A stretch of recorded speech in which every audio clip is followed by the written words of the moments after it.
Yes, sir, Skid. You tuned in to another edition of Infinite Vibes. What's happening, world? I am Moran, the man, and it's always a pleasure and a privilege to chop it up with artists who are on the come up, like right before they blow up, before the price go up, so we can say that we had them first. He's definitely out here doing his thing, going crazy, putting on. Please introduce yourself to our listeners, my guy. My name is Tino SZN. What's good with y'all? I'm an 18-year-old artist from Gastonia, North Carolina. Let's get right into it, man. Let's go. Boy, your voice is too deep for you to be 18, my boy. Man, quit playing. I was just saying, boy, there's no way you 18. You got to be at least 22, bro. Nah, I get that a lot. I get that a lot. Oh, G. So you represent North Carolina. Yes, sir. Yeah, it's a lot coming up out of the Carolinas as a whole. I know that you're signed to South Coast Music Group. Mm-hmm. And we actually had one of your label mates on the show not too long ago. Shout out to Tia Korean. Oh, yeah, Tia, bro. She fire, bro. That's big sis right there. Absolutely. It's like the whole label as a whole is fire. So if you with them, you clearly must be doing something right. Oh, yeah. South Coast shit. SCMG shit, man. Feel me? Absolutely. Must be nice.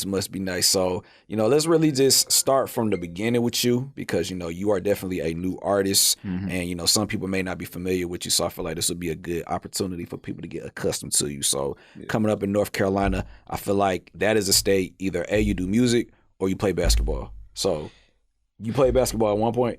Yeah, I played basketball. I played football, but there's one more thing outside of music and sports. But yeah, like growing up in North Carolina, bro, here it goes. You're either playing sports, doing music, or you in the streets. It's either one of three. And, me growing up in North Carolina, I always stayed out of stuff. Aside from sports, people was like, okay, this the weird kid. But I had friends though, but in my friend group, when we meet other friend groups, they know Tino's a weird kid. Just off rip. So you say weird, like you weren't eating bugs. You mean like Nah, fuck no, I wasn't eating bugs. Like you're not talking about like you be like musical weird, interest weird, like just pretty much like interest weird and I had swag, but I ain't have like the LeBrons and KDs that everybody had around that time, the Jordans and stuff, I was just calm drip. Calm drip. Explain that. What would you describe as calm drip? What was you rocking? Back then, bro, I was like wearing the Nikes, not the Forces though, like the hyper dunks, bruh. Went outside. I had hyper dunks. I had a pair of Timbs. Okay. I did have a pair of Forces and I did have a pair of threes at the time, but I did not want to wear those. Wow. I would usually just choose my Converses and stuff, bruh, over all those shoes, either Converses or Vans, because I used to skateboard too, outside of being in sports. So we won't say that you were weird. You just were different. You was your own person. Yeah, but you know us. You do all that stuff, man. You different, but you weird, bro. Okay, cool. Nah, because, coming from North Carolina, it seems like pretty much everybody from that state, like Jordans are like a staple for people that come from that state. Yeah. For obvious reasons, But if that wasn't your thing, that wasn't your thing. Yeah, I mean, now, more or less, it's either Yeezys, Forces, or Jordans. I started getting into Jordans probably around 11 or 12. That was around the time Space Jams was coming back out and stuff and all hyped up 11s. So, I had to be a part of that. I'm like, okay, what am I missing out on? Right. Absolutely, man. So, you brought up the streets, and most people, they don't really understand how real that state can get in North Carolina. Yeah. Most people just assume that it's country outside of Charlotte. Hey, I mean, that seems like that's like the general, conception. Well, with Gastonia, bro, with the streets in Gastonia, bro, it's like any other hood, man. It's weird, bro. You got some weird people out there, people try to set you up, people, drugs, obviously all that. I don't condone that. That's why, I never try to put myself in that because it's not cool, bruh. But, it does get real in North Carolina, obviously, and it seems like it's getting worse every day. I hate it, bro, because, everybody hating on each other and stuff like that. So that's why, I tend to, separate myself, not pretty much surround myself with a lot of, the people that got negative stuff going on. Because, it's not cool. Nah, it really isn't, especially when you're trying to do the right thing. Yeah, facts. Have you encountered that? Like you personally, have you felt since people see that you're doing all this cool stuff, people just want to come hate on you? It's been on subliminal levels, honestly. Some people out there, that do subliminal things, but it's not really being explicit type stuff, like in your face. But, you know, it's definitely, it comes with anybody in North Carolina that's trying to do something different. Right. You trying to get money, you know, you're going to get that, you know. It just comes with it, bro. That's what comes so with it. So it's just like, just stay focused, really. Stay focused. That part. Yeah. So, you know, outside of you being your own person, what was it like for you growing up in North Carolina? Like, you know, outside of just your clothes and stuff like that, what was like the everyday thing for you? You know, being in a family that comes from sports, you know, when you grow up like that, they want you to play sports. Like, I got a dad, he played basketball. He played a little bit of football. You know, it's like, he kind of looked at it on from like, you know, you try to have fun standpoint, but, you know, let's try out basketball.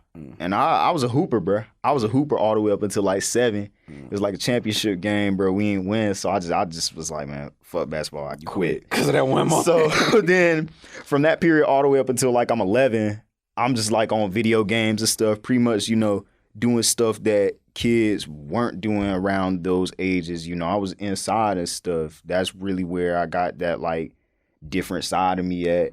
So then when like 11 came around, you know, my brother, he's like, yo, like, if you want this new iPhone, you know, go play football or something. You can have whatever you want. So I'm like, all right, bet. I'm going to go play football. I don't even got to be good at it. I want this iPhone. I ain't end up getting an iPhone, but I ended up getting real good at football. So I liked it for a point in time, but then I was just like, this not really me. This not really what I want to do. You know, I always wanted to do music. Yeah. So it's like me doing sports. You know, I did it to keep my peoples happy, you know, do something for my peoples and whatnot, but I wasn't doing it for me. Yeah. Well, no, that's good. I mean, it sounds like you knew that at a young age. Yeah. So what was the moment for you where you found out music was your thing? Well, you know, the minute I found out I wanted to be an artist, you know, just early on, after hearing so much music around me, you know, my family played music and stuff. I just used to always wonder, how is it to be on the superstar level? How do they do this? I want to do this one day. This is what I really want to do. But the moment that I became an artist was probably like end of 8th grade. I had this friend. He made music around the school. He was getting like a lot of attention and stuff. And, you know, being in middle school, you got the kid that's getting all the attention from doing something. You want to be a part of that. Right. So, you know, I started surrounding myself with him, learning things from him. And I ended up applying all that stuff to when I was by myself, teaching myself how to record on my phone and whatnot. And there it's like, okay, I think I could rap a little bit. Let me see if I get better at this. Let me try it out for 1 year. If it don't work, then I'm just back to sports. That's how that went. Okay, so was this classmate of yours, was he like your first favorite rapper, or was this? Nah, he wasn't my first favorite rapper. It's probably like either Future or Uzi. Okay. But, you know, yeah, with him though, like I looked up to him because I was in 8th grade at the time. He was in 7th grade. So like I was looking up to what he was doing, but I'm like, okay, I'm trying to learn.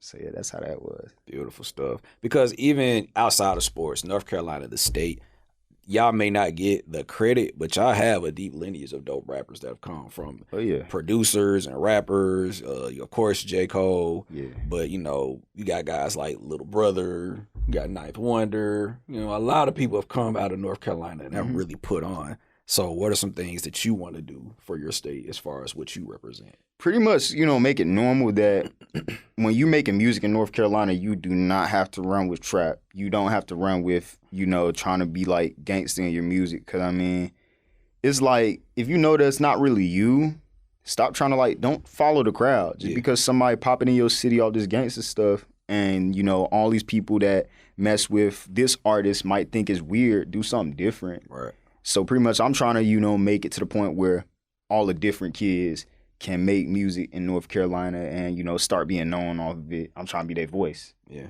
You know? Yeah, it's necessary. I feel like... And not even just in North Carolina, everywhere. I'm trying to be that voice for all the different kids. How would you define different? You know, when the different kids, in your definition, how would you define You know, sticking out from the crowd, bro. Like, you know, say you in school, bro. You got the popular kids, the cool kids, you know. But then you got that kid that's in the back of the classroom that's really not included in everything. You know, I'm trying to make them feel something. Or, you know, the girls that's at home, not out with their little homegirls and stuff. You know, I'm trying to make them have a voice type stuff. Beautiful stuff. But, you know, want to make the cool kids, you know, feel even cooler too. Pretty much make music for everybody, bro.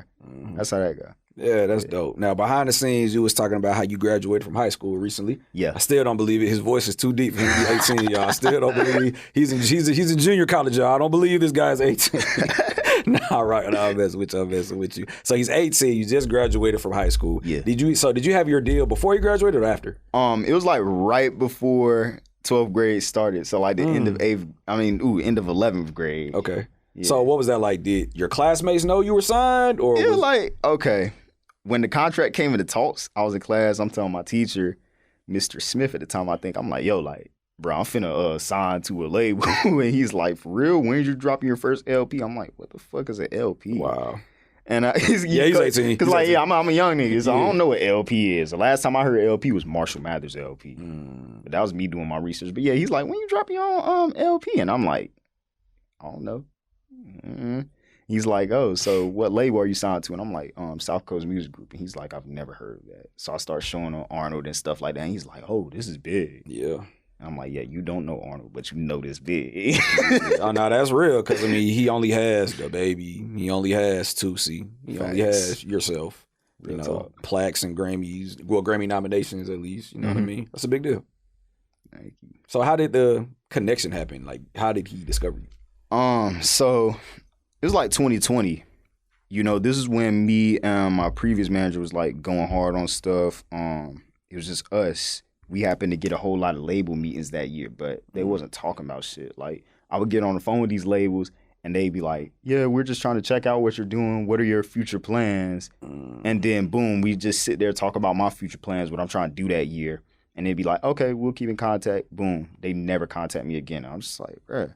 What y'all want to steal my plans? What y'all want to watch me or something? If y'all want to watch me, why even put me on a call? Yeah, that's real. So, you know, it get to a point where I'm just going through that whole summer. You know, it's COVID, so like I got all this time in the world working on music. So I'm just like trying to shoot videos and stuff. And I think it was after I dropped my collaborative project with my producer collective Flight Crew. I went to go shoot a video for one of the songs. It was like August 2020. And I come back from the video shoot. My manager at the time, he hits me. He's like, yo, like, some dude that's affiliated with the baby hit you up. And I'm like, you capping. And in my head, I'm like, this got to be like that Arnold guy that everybody be talking about getting signed to. So I end up seeing my request, and he's like, yo, I see you working, young fella. I'm like, oh, this is real. So I'm like, all right, appreciate it. He like, are you from out here? And I'm like, yeah. So he like, let's get on the call. We end up getting on the call. Out of every label call I was on, his stood out the most because he's talking about how he started South Coast. He's talking about how he got into the music industry. He's telling me what he's seen for me that year and going forward and how I was different from a lot of artists that he heard, not only out of North Carolina, but the whole industry and just every artist he heard. So that really stood out to me. He's like, you know, maybe I'll get you into a studio session one day this year. And I'm like, all right, bet. Let's go. You know, so we stayed in contact, you know, all the way throughout that year and just all the way up until like the contract came into play. And that's when stuff got real. Dope, man, dope. I mean, that had to be overwhelming to know that you signed it to a label where the baby's at, you know, they go, I mean, because they really was going on a run. They was going crazy, and they still are. Yeah. But, you know, just to see what they were doing publicly, it had to make you feel something. Well, you know, with me, I had to get myself, like, used to the fact that stuff was going to get big even before I had my first manager because it's like I got that tunnel vision. So, like, with tunnel vision, you always know, like, when you locked in like that, it's always going to pop off for you when you like really locked in. So I just had to prepare myself. Okay, if I'm going to be locked in like this, I'm going to start getting on these label calls. I'm going to get my first manager. I'm going to become signed probably before I get out of high school. You know, I'm probably going to blow up a little bit after high school. So I need to get myself ready for this. Yeah. You know, I was preparing I was doing my Grammy speech in my bathroom, bruh. And like, I'd be practicing for Rolling Loud in my living room, be jumping around to my unreleased music and stuff. So it's like kind of manifesting it, but preparing yourself at the same time. So it's like when this stuff does happen, it's kind of like, yeah, I'm a little bit excited on the inside in the moment, but it's kind of like, you know, I got a straight face. I mean, look, so I'm just like, yeah, it's cool. Talk to us about the importance of manifestation, though, because, you know, you young and you're 18. Yeah. And I've watched countless interviews where people talk about how you got some of these artists out here, They don't think they gotta practice. They don't think they gotta. They think all they gotta do is go to the studio and report and record, and that's it. But you gonna fail. You're preparing for Rolling Loud. You know, you're really putting that energy out there so it can come back to you. Man, see, with practicing and manifesting, I think that's real big because you're preparing yourself for that moment. Because when that moment comes and you're not practicing, you're not manifesting, it's like, bro, you can't act off an instinct because you was never in this. But just with like practicing, bro, like you got to practice with everything. Yeah. Like even with my recording process, I don't just go straight to the studio and record. I come in there with like demos, bro, that I had for months or like weeks and stuff. It's a process. You know, it's to the point where like my first performances, even though they were small, these people hit my manager up telling him like, yo, he look good out here. Like he going crazy. Like I can see he a star. That's because of practice. Yeah. I just ain't come out there and do that. Even though I might not have practiced a lot, you know, because I mean, not to blow myself up, but like this shit in me. But you know, talk, bro. Why is it in you? Why is it in you, man? Bro, talk that talk, dog. Like I be telling people, I think I'm big as Ye. I think I'm big as like Uzi and them already, bro. Like I'm that nigga, bro. But you know, I keep it on a humble level because you know I inspire people. So you know, you don't want to be that guy who just like walking in here, I'm that nigga, isn't that? Nah. But you know, yeah, you need practice, manifest it, speak it into existence. Because if you really love this, like, you know, you got to be on that. You can't just go to the studio. Because, you know, when you just make all these good songs, you come out the studio, who's going to listen to them? You might have a song that's better than, like, something that Kendrick got. But if you don't know how to promote, bro, you ain't shit, bro. It's like if a tree falls in the forest and ain't nobody there to hear it, did it really make a sound? Facts. So...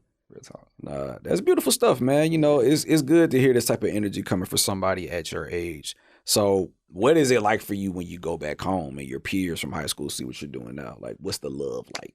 They be like, oh, I'm proud of you. You know, I see what you're doing, this and that. And they just keep it pushing. And it's like, to a sense, I know some of them are really proud of me. But then at the same time, it's like, are you proud of me because you see what's going on? Or are you like proud of me like genuinely? Because before this, like, nah, you wasn't telling me you was proud of me. If you really proud of me, you gonna tell me you proud of me for, you know, making this song and getting the song right. I was like trying to get right for months or something. Right. Like, you're not gonna tell me you proud of me when these big moments happen and not tell me to like keep going when I'm grinding. Yeah. I mean, you just fake, bro. Yeah. Nah, that's real. That's real. What are some of your goals within the music thing? Like, what do you want to do? Like, what is something that you just, oh, man, I want my first #1. I want a Grammy. I want to go platinum in a week. I'm trying to go international. I'm trying to go international, trying to get Grammys, trying to get platinum, bro. I'm trying to go diamond. Yeah. What? Like, There we go. You know, headline Coachella, headline, bro, all in festivals. All in festivals. I'm trying to headline. And, like, I mean that from the bottom of my heart, bro. Trying to go #1, like, before my big albums drop. Trying to go #1 with little loose singles. That's what I'm trying to get on. It's possible, man. Yeah. It's possible. Talk to us about some of the game that some of your label mates may have given you. Like, I'm sure you've met you should have met the baby by now. Nah, I mean, I didn't. Not yet. What? Not yet. Look, I want to. I think it's gonna be real funny when I meet you. Wow. Okay. Well, have you met any of your label mates? Yeah, I've met Tusi. I've met Tia Corinne. I've met D Youngin. I just met Big Mally today. Okay. I haven't met Black Zach yet at all. Yeah, I haven't met Black Zach. Then we signed an artist named Dusty Stay True. I've met him plenty of times. Like, that's my guy, me and Dusty like this. So y'all like the new faces of the label, like the new faces. Beautiful stuff. So what is some game, if any, that Tusi may have given you? Well, Tusi really ain't like give me no game because like I met him at like one of his events and he's kind of like, you know, just what's up, keep doing what you're doing. Yeah. Kept it at that. Okay. You know. But with Dusty, the advice that he's giving me is like, you got to have this down to a science. You know, you got to like really lock in. And seeing him work in the studio last year, that like really inspired me when I was working on my project last year to work like Dusty, but apply this to like your own sauce, this and that. Right. You know, and I just pretty much just been watching everybody else, seeing how they work. Okay. Beautiful stuff, man. So you got a project that you're working on that's getting ready to drop soon? Can you give us some secrets? Let us know what can we expect? So you got some merch for me? Nah. Yeah, there's some merch right here. So the project is called Sentient, whatever y'all want to call it, however y'all want to pronounce it. It's dropping on July 22nd on all platforms. Make sure y'all go get that. Merch is coming out on the same day. I need a hoodie. Yeah. Oh, yeah, we got hoodies. We got hoodies, T-shirts. Bro, I was trying to get toboggans this time, but we couldn't. But I don't know. I might do a drop after the project comes out on my own accord and try to like have some extended sentient merch for something. But yeah, project is coming on the 22nd. Make sure y'all go get that. It's going to be crazy. Like 15 songs, bro. They all bangers, all heavy hitters. Oh, yeah. I just dropped 2 singles off of it, actually, Veterans Coat and Zetsu. So y'all go run them up now, depending on the time that this interview get put out. Those songs are out now, but if the album is out, make sure y'all go get that. Make sure y'all go support it. So, like, what's the concept behind that name? That's a very interesting Okay, name. so, you got the definition on this shirt. It's called sentient, however y'all want to pronounce it. Like I said, able to perceive or feel things. So why I ran with that is because all the music I was making before this project, it made everybody else feel something, but it really wasn't making me feel nothing. And when I can't feel nothing from my music, it's something wrong, truly. So I just took a step back and I'm like, how am I going to make this music make me feel something, make me fall in love with my music even more? Because when you fall in love with your music, that's how new ideas come. Yeah. If I don't feel nothing from my music, that means I can't come up with nothing new. So I take a step back. I start listening to other music, start watching things, and it's just like it all came back to me. And I'm like, okay, let me start applying stuff that's me into my music. Because I feel like all my music before this project, it was me, but it was some things in there like that really didn't apply to me and whatnot. So I'm just like, I can't really like relate to some of this stuff I'm saying. I need to be able to relate to all my music. Yeah. So, I just ended up making this project, started on November 2021, ended up finishing it in January, but I restarted it after I sent it to my manager, Jared, and he's like, yo, like, you need to work on this, bruh. I'm not really feeling a lot of this right now. So I ended up going back to the drawing boards, keeping a few songs from the first version, but pretty much it's a whole new project. Just a whole new. So what's that like having people in your corner that's going to tell you what you need to hear? Bruh, you need it. Like, I'm thankful because if you just in my corner telling me everything fire, bruh, like, bruh, man, you ain't even giving no script. Niggas, bruh, it's hard. Yeah, like, it's just hard. We just fart into the mic. You be like, bruh, this hard, bruh. The greatest thing I've ever heard in my life. And it's like, nigga, I just farted into the mic. This not fire. So, having people in my corner telling me if a verse is weak, telling me if like the hook is weak, it's needed because that's what helped me get better as an artist. If you don't got people like that in your corner, if you don't have homies that just tell you when you messing up, it's like they not really your homies. They not looking out for your best interests. Yeah, that's very important. Like when you building any type of business, especially in the industry that we're in, you need good people around you that's gonna let you know, hey man, that verse ain't it. Nah, because that's why I'm here right now. Perfect, man. Well, nah, man. Well, I'm definitely rocking with you. I feel like you really got a lot of good energy, man. Yeah. You got a lot of good energy. Definitely want to see you make it. Definitely want to see you keep doing your thing. So, in closing, one thing about Infinite Vibes, we always like to ask our guests to just leave positive words of affirmation. So, what are some advice that you could provide to anybody on their way up, King? To everybody that's trying to do something different or, has a goal that's out the norm or just has a goal in general, you could reach it. It's just the fact, lock in on it, hone in on it, keep tunnel vision. No matter what anybody else say, if anybody try to, tell you need a plan B, bruh, go with plan A until you find out that it doesn't work. Then you go with your plan B. But always stand true, stand on what you're trying to do. Don't let nobody else tell you nothing different. Because if that's what you really want to do, go after it. That part. Well, congratulations to you on all your success. Congratulations on signing the South Coast Music Group. Yeah. And yeah, man, I feel like you're on your way. I think we're gonna have a couple of these, man. Oh yeah, for sure. Yeah, definitely not last one. Yeah, be back. You're gonna be back, man. Bigger and better than ever, man. Please give our listeners your social media. Let them know how they can get in contact with you, big dog. Y'all can follow me on Instagram, Twitter, pretty much every platform at Tino SZN, TINOSZN. Make sure y'all go follow me. Be on the lookout for my project Sentient. It drops on 7/22. Make sure y'all go get that. Let's get it. Tino SZN. Infinite Vibes, Tino SZN in the building.